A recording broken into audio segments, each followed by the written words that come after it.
Sometimes when I'm talking to companies and we discuss a particular project they're trying to complete or a particular problem they have that they want to solve, the response will come back, that's something that we think we can handle in the long term.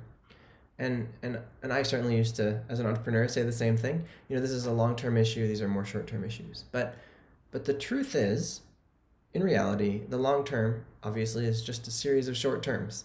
And if you're not beginning to tackle something right now, it's probably not going to happen in any time frame, even in the long term. Because if you don't start, you're never going to get there. And the what that usually means, actually, when you're thinking about something as being long term, it doesn't mean it's going to take a long time. It just means you don't want to think about it right now, or you don't have the resources to tackle it right now, and you will start on that problem later. And so it really is a short term thing. It's just something you're not actually going to worry about right now. It's not like it would take a long time. It's just you don't want to deal with it at the moment.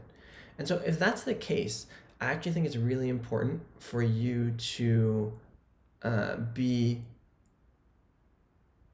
realistic with yourself and responsible with whoever you're talking to, and your teams and your investors and everybody else, and basically be able to clearly delineate things that simply you're just not working on right now.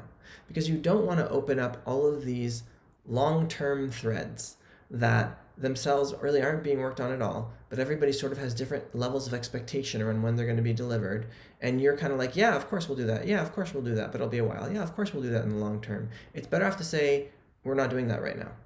We're not working on that right now. We will, but not now.